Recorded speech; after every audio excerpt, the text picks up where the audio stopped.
This channel does not promote any violent, harmful, or illegal activities. All content provided by this channel is meant for an educational purpose only. কেন্দ্রীয় মন্ত্রী শান্তনু ঠাকুরের CA camp অবৈধ এমনই দাবি বনগাঁ পৌরসভার chairman Gopal শেঠের। কার অনুমতিতে camp করছেন শান্তনু? প্রশ্ন তুলেছেন গোপাল শেঠ। হিন্দুত্ব নাগরিকত্ব সার্টিফিকেটের টোপ দিয়ে টাকা তোলার অভিযোগ তৃণমূল কংগ্রেস নেতার। গোপালের কোনো অভিযোগের ভিত্তি নেই, এদিকে পাল্টা দাবি করা হয়েছে বিজেপির তরফ থেকে।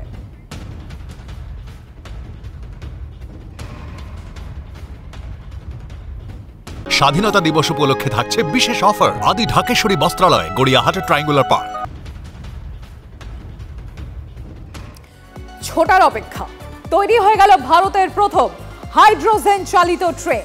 2023 সালে ভারতে হাইড্রোজেন চালিত ট্রেন চালু করার পরিকল্পনা জানিয়েছিলেন রেলমন্ত্রী অশ্বিনী বৈষ্ণব, মানে বছর দুয়েক আগে। স্বাধীনতা দিবস উপলক্ষে থাকছে বিশেষ অফার আদি ঢাকেশ্বরী বস্ত্রালয়, গড়িয়াহাট ট্রায়াঙ্গুলার পার্ক। তারপরে বেশ কিছু বছর যেতে না যেতেই চেন্নাইয়ের ইন্টিগ্রাল কোচ ফ্যাক্টরিতে তৈরি হয়ে গেল নমো গ্রিন রেল। আরো ডিটেলসে আমরা জানবো, আমরা কথা বলবো। সায়ন্ত রয়েছেন আমাদের সঙ্গে। সায়ন্ত, তাহলে তো ভারতের মুকুটে আরো একটা পালক যোগ হতে চলেছে।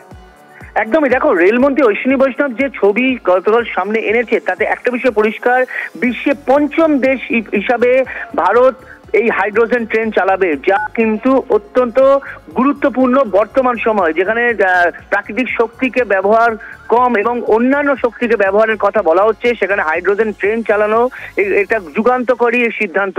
শুধু তাই নয়, ইতিমধ্যে ইঞ্জিন যে ইঞ্জিন ট্রেনে নিয়ে যাবে এই রেকটিকে, সেই ইঞ্জিনও নিজের পরীক্ষায় পাশ করেছে। এমনকি সেই হাইড্রোজেন ট্রেনের সম্পূর্ণ বগি কিরকম হবে, ইঞ্জিন কিরকম হবে তারও ভিডিও প্রকাশ করেছে।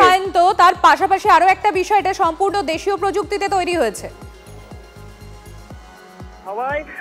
রেল মন্ত্রক কিন্তু আরো বেশি উচ্ছ্বসিত, কারণ নিজের প্রযুক্তি, নিজের শক্তি এবং নিজের যাবতীয় শ্রমশক্তি দিয়ে তৈরি এই হাইড্রোজেন ট্রেনের বগি এবং হাইড্রোজেন ট্রেনের ইঞ্জিন স্বাভাবিকভাবে আগামী দিন অন্যান্য ট্রেনের ক্ষেত্রে কিন্তু অনুপ্রেরণা দেবে।